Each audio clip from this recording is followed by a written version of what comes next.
We are delighted to have you join us for part 1 of the 2-part series entitled Sri Aurobindo, Vegetarian, Integral Yoga for Divine Awakening.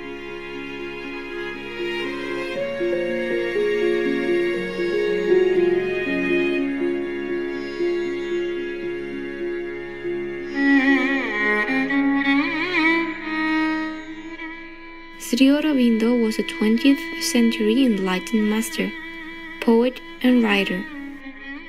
He founded Integral Yoga, a spiritual system that conceptualizes all life is yoga. In his Letters on Yoga, Sri Aurobindo wrote about the practice. It does not proceed through any set mental teaching or prescribed forms of meditation, mantras, or others, but by aspiration, by a self-concentration inwards or upwards, by self-opening to an influence, to the divine power above us and its workings, to the divine presence in the heart, and by the rejection of all that is foreign to these things. It is only by faith, aspiration, and surrender that this self-opening can come. Sri Aurobindo presented all living creatures in the world as manifestations of God in different stages of evolution. Therefore, to progress spiritually, one must realize God while living in the world. According to Sri Aurobindo, one's task is not only to realize God consciousness, but to exhibit it and to transform one's entire life in God consciousness. We must experience God and express God in daily life. Therefore, in Integral Yoga, all facets of life are incorporated into one's spiritual practice and in the realization of the inner master.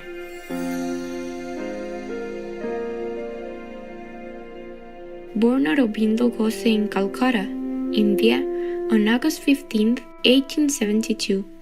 Sri Aurobindo came from a family who took pride in Western culture.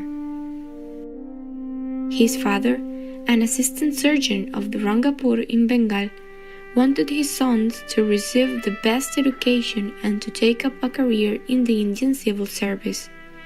So, when he was 7, Sri Aurobindo and his brothers made their passage to England for their formal education. In 1884, 12-year-old Sri Aurobindo attended St. Paul's School, where he excelled in his studies. His outstanding academic performance earned him a scholarship to King's College in Cambridge. He was well grounded in Greek and Latin, and could also read French, German, Italian, and some Russian. Despite all his academic successes, Sri Aurobindo realized that true knowledge is not attained by thinking. It is what you are, it is what you become. After graduating, Sri Aurobindo returned to India in 1893 at the age of 21. By this time, he had spent 14 formative years of his life in England.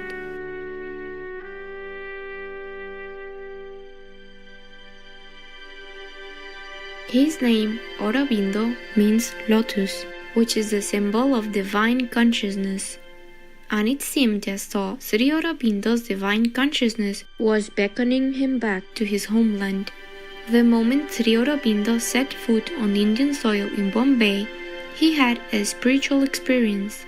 He was touched by a deep and abiding peace that, unbeknownst to him, heralded the beginning of Sri Aurobindo's blossoming spiritual life. Spending the next 12 years in Baroda, now known as Vadodara in the state of Gujarat, Sri Aurobindo worked in various administrative positions. He started off as the secretary to the Maharaj Sarijao Gaikwad III. He then turned to teaching. He was a gifted teacher with a great sense of humor and an unorthodox, mesmerizing coaching style. Remarking on Sri Aurobindo's unusual insightful eyes, Baroda College's principal Clark once said, "There is mystic fire and light in them. They penetrate into the beyond. If Joan of Arc heard heavenly voices, Aurobindo probably sees heavenly visions." Sri Aurobindo later went on to become the college vice principal. Cherished viewers, it's now time for a brief message. We'll be right back to explore more about the life and teachings of Sri Aurobindo here on Supreme Master Television.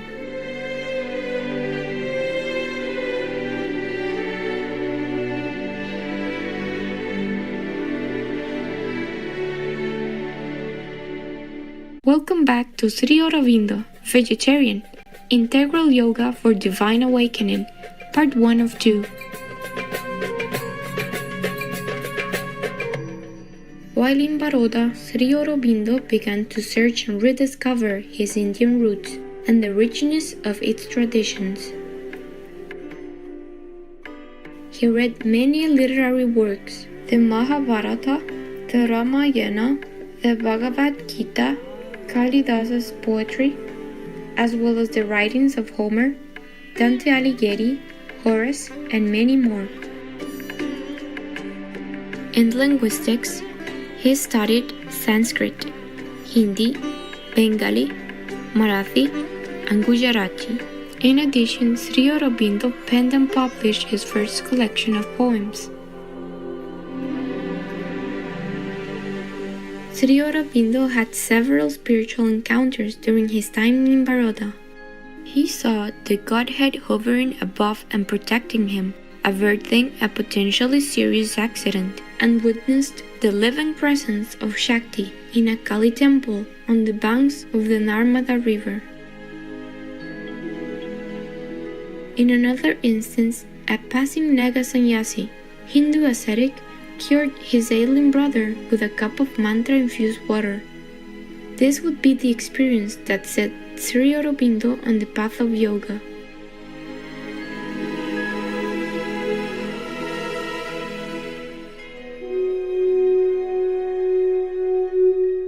Sri Aurobindo began to participate in the movement to establish India as a free country.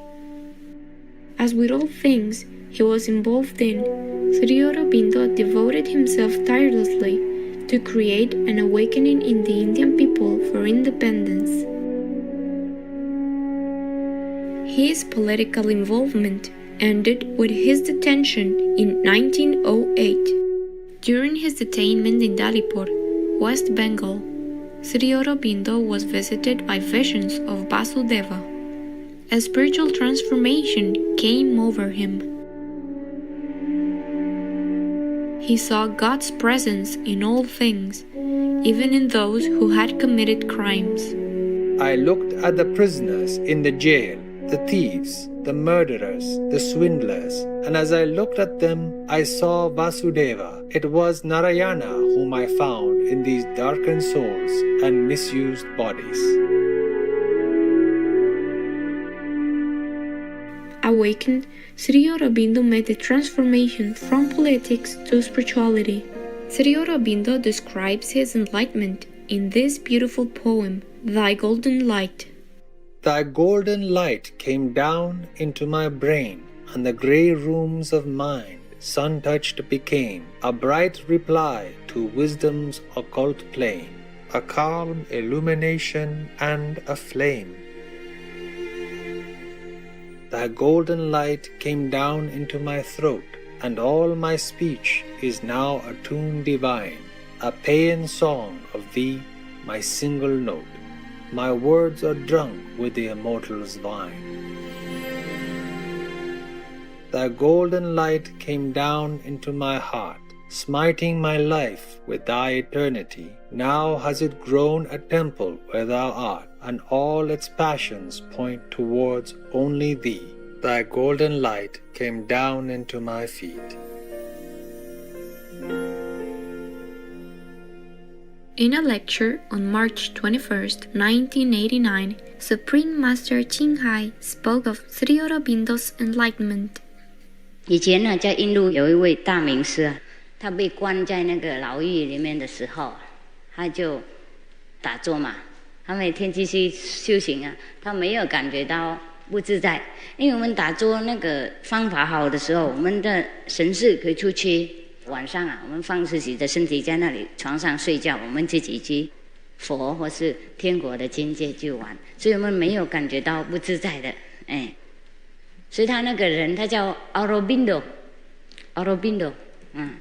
然后他出去的时候，政府放他的时候，他马上变名师了，他收很多徒弟，他非常出名，国籍出名了，不是印度而已啊。所以有的时候我们在这个情况上啊，也可以变坏成好嘛。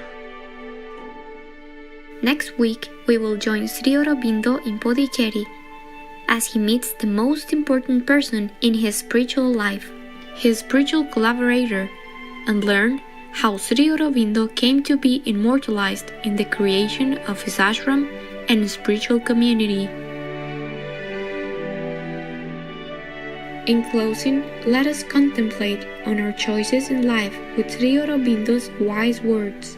The spiritual life proceeds directly by a change of consciousness, a change from the ordinary consciousness, ignorant and separated from its true self and from God, to a greater consciousness, in which one finds one's true being and comes first into direct and living contact and then into union with the divine. For the spiritual seeker, this change of consciousness is the one thing he seeks and nothing else matters. Sri Aurobindo, Letters on Yoga, Volume 1. For more information on Sri Aurobindo, please visit sriaurobindoashram.org. Delightful viewers, it's been a pleasure to have you with us today.